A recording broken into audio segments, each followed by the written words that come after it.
Hello friends, welcome to CGPSC knowledge hub. मेरा नाम है गौरव और चलिए आज हम स्टार्ट करेंगे जनरल साइंस के एक टॉपिक रे ऑप्टिक्स से, जो आपके हर एक एग्जाम के पॉइंट ऑफ व्यू से इंपॉर्टेंट रहता है।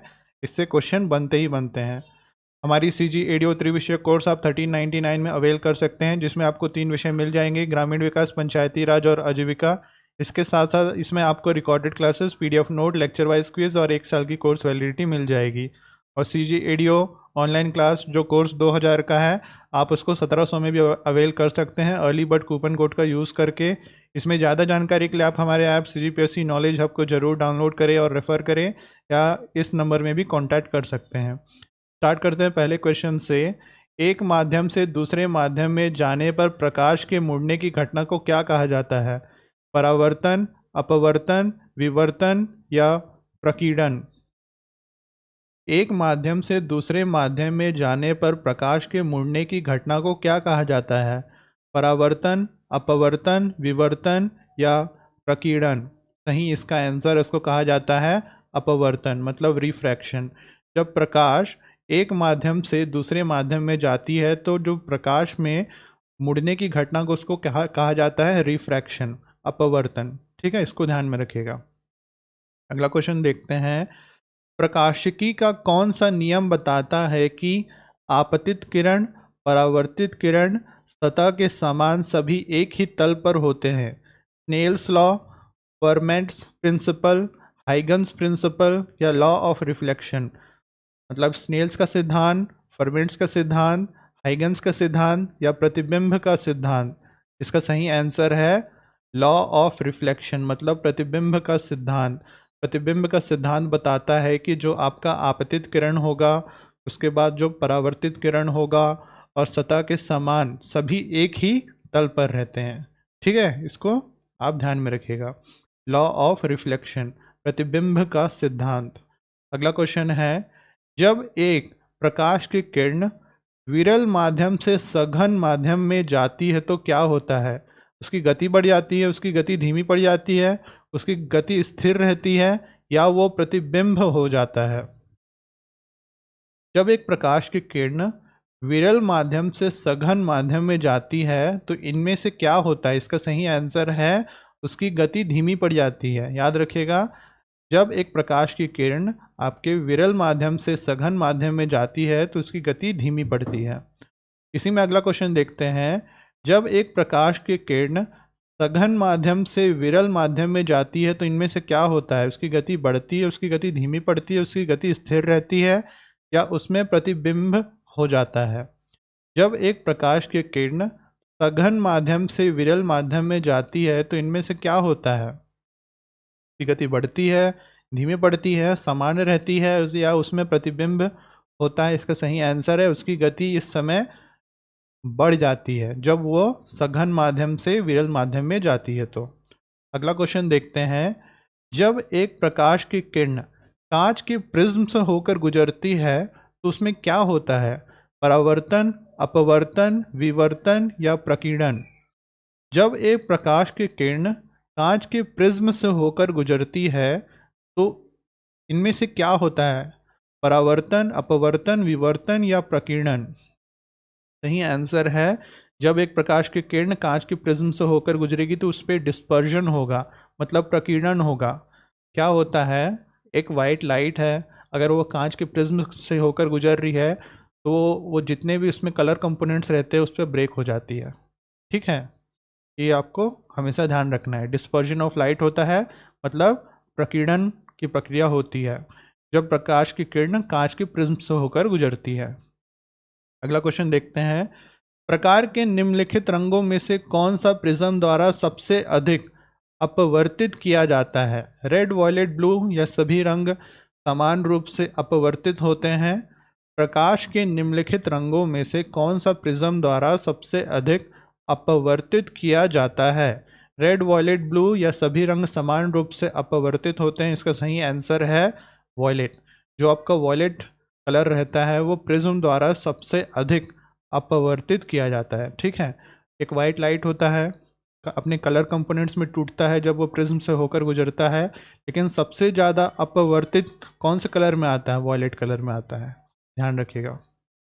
अगला क्वेश्चन देखते हैं।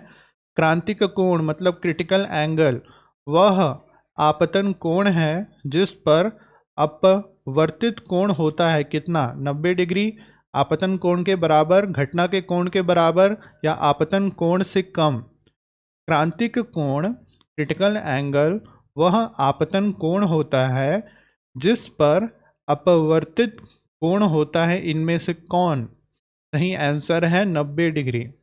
हमेशा याद रखिएगा, जब प्रकाश कोई भी सघन माध्यम से कोई भी विरल माध्यम में जाती है और वो क्रिटिकल एंगल में अगर जा रही है, एक क्रांतिक कोण में जा रही है, तो वो 90 डिग्री से उसमें अपवर्तित कोण बनता है। ठीक है, याद रखिएगा, सही आंसर रहेगा 90 डिग्री।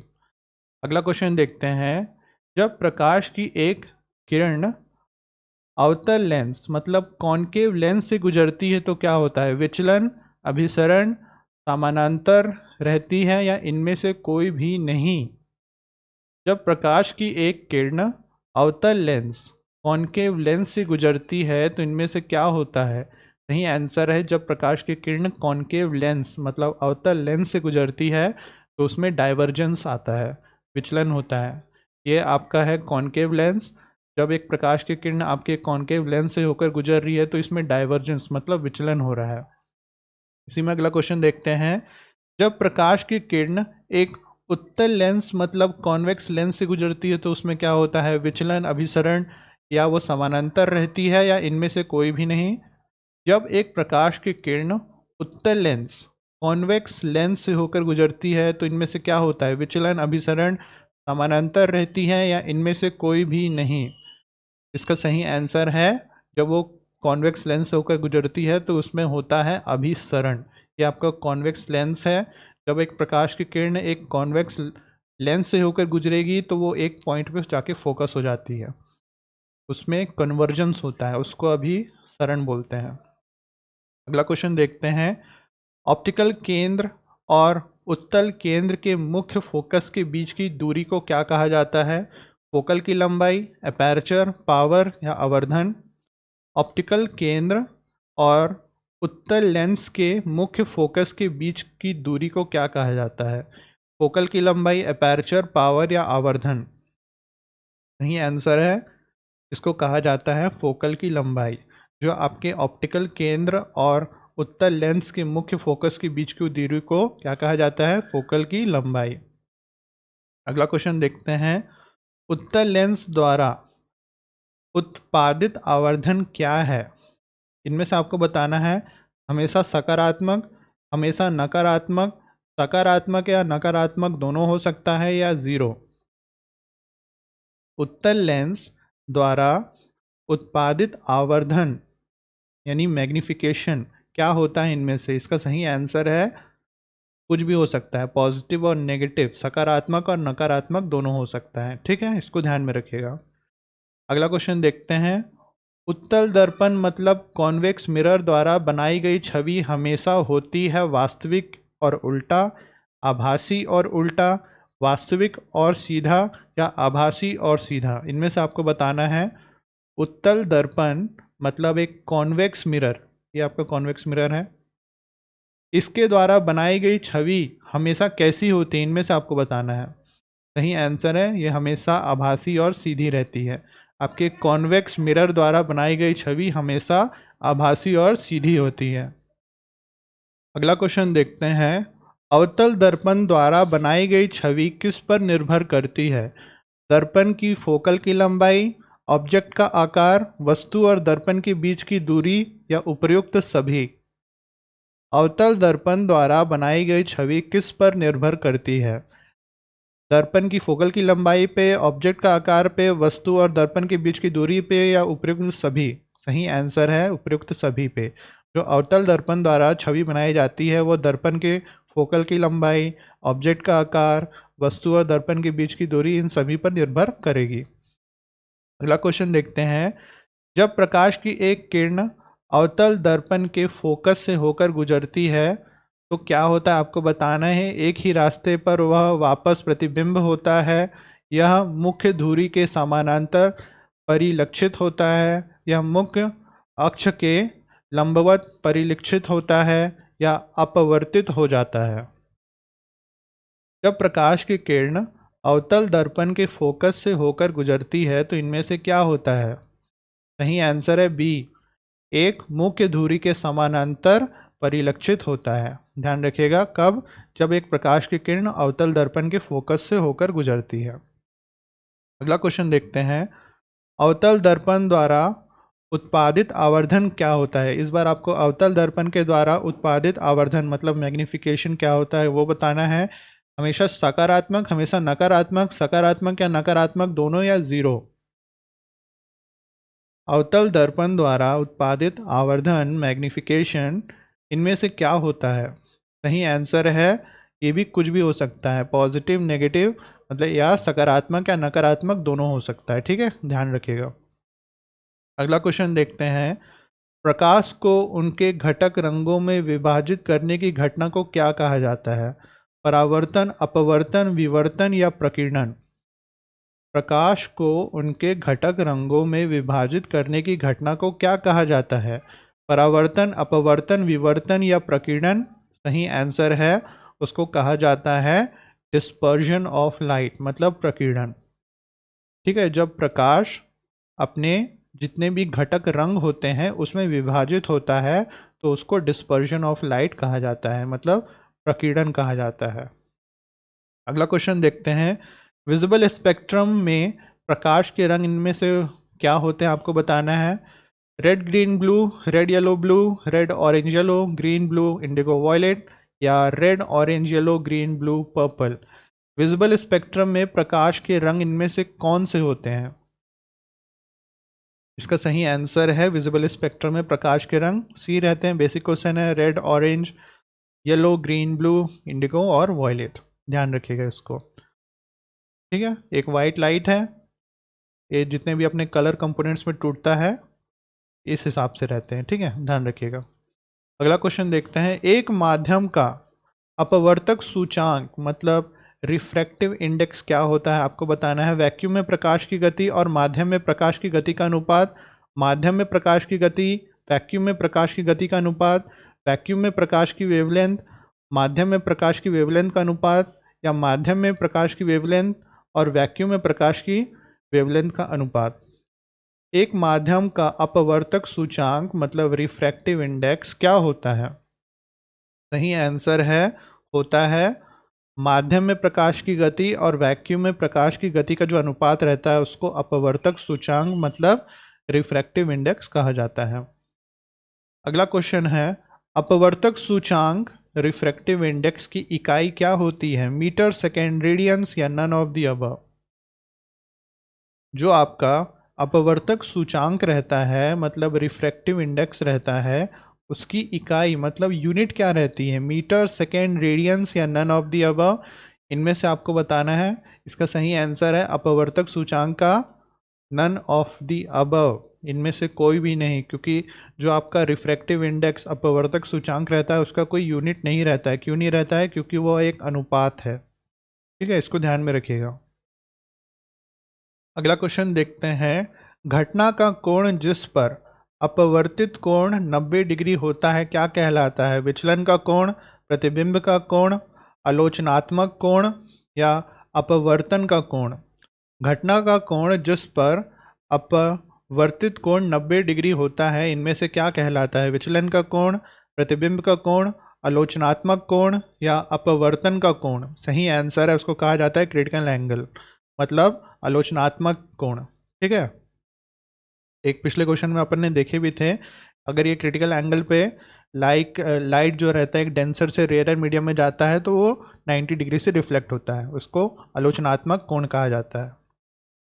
अगला क्वेश्चन देखते हैं, एक दर्पण द्वारा बनाई गई छवि हमेशा कैसी रहती है आपको बताना है। वास्तविक और उल्टा, आभासी और उल्टा, वास्तविक और सीधा या आभासी और सीधा? एक दर्पण, एक प्लेन मिरर है, उसके द्वारा बनाई गई छवि हमेशा कैसी रहती है? वास्तविक और उल्टा, आभासी और उल्टा, वास्तविक और सीधा या आभासी और सीधा? इनमें से आपको बताना है। सही आंसर है आभासी और सीधा। एक दर्पण द्वारा बनाई गई छवि आभासी और सीधा रहती है। ठीक है, इसको ध्यान में रखिएगा। अगला क्वेश्चन देखते हैं, एक लेंस की शक्ति किसका रेसिप्रोकल या पारस्परिक उसको बोलते हैं होती है? आपको बताना है उसके फोकल लेंथ, उसके अपर्चर, उसके आवर्धन या उसके रिफ्रैक्टिव इंडेक्स यानी अपवर्तक सूचांक। एक लेंस की शक्ति किसका रेसिप्रोकल होती है? उसका रेसिप्रोकल मतलब पारस्परिक रहती है, उसके फोकल लेंथ की, उसके अपर्चर की, उसके आवर्धन की या उसके अपवर्तक सूचांक की। इसका सही आंसर है उसके फोकल लेंथ की। ठीक है, मतलब जितने भी उसकी फोकल की लंबाई रहेगा उसके रेसिप्रोकल रहती है, जो लेंस का पावर रहता है। ध्यान रखिएगा। अगला क्वेश्चन है, एक आभासी छवि तब बनती है, आभासी छवि एक वर्चुअल इमेज तब बनती है, इनमें से कब आपको बताना है। वस्तु को अवतल दर्पण के फोकस और वक्रता का केंद्र के बीच रखा जाता है, वस्तु को अवतल दर्पण के वक्रता के केंद्र से परे रखा जाता है, वस्तु को अवतल दर्पण के केंद्र में रखा जाता है या वस्तु को उत्तल दर्पण के सामने कहीं भी रखा जाता है। एक आभासी छवि तब बनती है जब, इनमें से कौन से कंडीशन में? आभासी छवि मतलब एक वर्चुअल इमेज कब बनती है? सही आंसर रहेगा डी, जब वस्तु को उत्तल दर्पण के सामने कहीं भी रखा जाता है तब आभासी छवि बनती है। ठीक है, क्लियर रखिएगा। अगला क्वेश्चन है, जब प्रकाश की किरण सघन माध्यम से विरल माध्यम में जाती है तो क्या होता है? सामान की ओर झुकाव होता है उसका, सामान से दूर की ओर जो उसका झुकाव होता है, या कहीं भी उसका झुकाव नहीं होता है, या वापस वो प्रतिबिंब होता है? इनमें से आपको बताना है। जब प्रकाश की किरण सघन माध्यम से विरल माध्यम में जाती है तो इनमें से क्या होता है? सही आंसर है उसका सामान से दूर की ओर झुकाव रहता है। ठीक है, इसको ध्यान में रखिएगा। अगला क्वेश्चन देखते हैं, एक अवतल दर्पण मतलब कॉनकेव मिरर एक वस्तु की वास्तविक छवि बनाता है जब वस्तु रखी जाती है इनमें से कहाँ? फोकल और वक्रता का केंद्र के बीच, वक्रता के केंद्र के परे, वक्रता के केंद्र में या फोकस में? एक अवतल दर्पण मतलब कॉनकेव मिरर एक वस्तु की वास्तविक छवि बनाता है जब वस्तु रखी जाती है इनमें से कहाँ? सही आंसर है बी, वक्रता के केंद्र के परे जब रखी जाती है तब वस्तु की वो वास्तविक छवि बनाता है। ठीक है, अगला क्वेश्चन देखते हैं, घटना का कोण अपवर्तन के कोण के बराबर है। इनमें से आपको बताना है सभी प्रकार के लेंस में, केवल उत्तल लेंस में, केवल अवतल लेंस में, या उपयुक्त में से कोई नहीं। घटना का कोण अपवर्तन के कोण के बराबर है, इनमें से कौन से में? सही आंसर है उपयुक्त में से कोई नहीं। ठीक है, इसको ध्यान में रखिएगा। अगला क्वेश्चन देखते हैं, छवि के आकार और वस्तु के आकार के अनुपात को क्या कहा जाता है? इनमें से आपको बताना है छवि के आकार और वस्तु के आकार के अनुपात को क्या कहा जाता है? आवर्धन, फोकल लंबाई, अपवर्तक सूचांक या शक्ति, पावर ऑफ लेंस? छवि के आकार और वस्तु के आकार के अनुपात को क्या कहा जाता है? उसको कहा जाता है मैग्निफिकेशन मतलब आवर्धन। ठीक है, इसको ध्यान में रखिएगा। अगला क्वेश्चन देखते हैं, एक बाधा के कोने के चारों ओर प्रकाश के झुकने की घटना को क्या कहा जाता है? परावर्तन, अपवर्तन, विवर्तन या प्रकीर्णन? एक बाधा के कोने के चारों ओर प्रकाश के झुकने की घटना को क्या कहा जाता है? परावर्तन, अपवर्तन, विवर्तन या प्रकीर्णन? सही आंसर है उसको कहा जाता है विवर्तन मतलब डिफ्रैक्शन ऑफ लाइट। यानी एक बाधा के कोने के चारों ओर जब प्रकाश का जब झुकाव होता है उसको डिफ्रैक्शन ऑफ लाइट या विवर्तन कहा जाता है। अगला क्वेश्चन देखते हैं, एक वास्तविक छवि हमेशा सीधी रहती है, औंधी रहती है, या ऑब्जेक्ट के समान आकार की रहती है, या आवर्धित रहती है? आपको बताना है इनमें से एक वास्तविक छवि इनमें से कैसी रहती है? सीधी, औंधी, ऑब्जेक्ट के समान आकार की या आवर्धित? एक रियल इमेज कैसी रहती है? सही आंसर है हमेशा इन्वर्टेड रहती है। जो रियल इमेज या वास्तविक छवि उसको बोलते हैं, हमेशा इन्वर्टेड रहती है। ठीक है, ध्यान रखिएगा। अब देखो, इमेज फॉर्मेशन मतलब एक वस्तु और उसकी जो छवि का निर्माण होता है जितने भी दर्पण और लेंस में उसको देखते हुए चलते हैं। सबसे पहले कंसिडर करते हैं अवतल दर्पण मतलब कॉनकेव मिरर में। ठीक है, कॉनकेव मिरर में क्या रहता है, जब आपकी वस्तु अनंत में रहती है, अनंत में मतलब ऐसे नहीं कि पृथ्वी के बाहर रहती है, मतलब एक अच्छी खासी दूरी पे रहती है। जब वस्तु आपके अवतल दर्पण से थोड़े अधिक दूरी पे रहती है तब आपका इमेज कहाँ बनता है, उसके फोकस पे बनता है। वैसे ही जब देखा जाए तो वस्तु आपके सेंटर ऑफ कर्वेचर रहता है, ये अवतल दर्पण का, उसके थोड़ा सा परे रखी रहती है, तब आपका इमेज कहाँ बनता है, आपके सेंटर ऑफ कर्वेचर और फोकस के बीच में बनता है। वैसे ही तीसरे कंडीशन में जब वस्तु सेंटर ऑफ कर्वेचर पे रखा रहता है तब आपका इमेज कहाँ बनेगा, आपका इमेज बनेगा सेंटर ऑफ कर्वेचर में ही। ठीक है, इसको ध्यान में रखिएगा। ये अवतल दर्पण मतलब कॉनकेव मिरर में जो वस्तु और छवि का निर्माण होता है उसकी बात की जा रही है।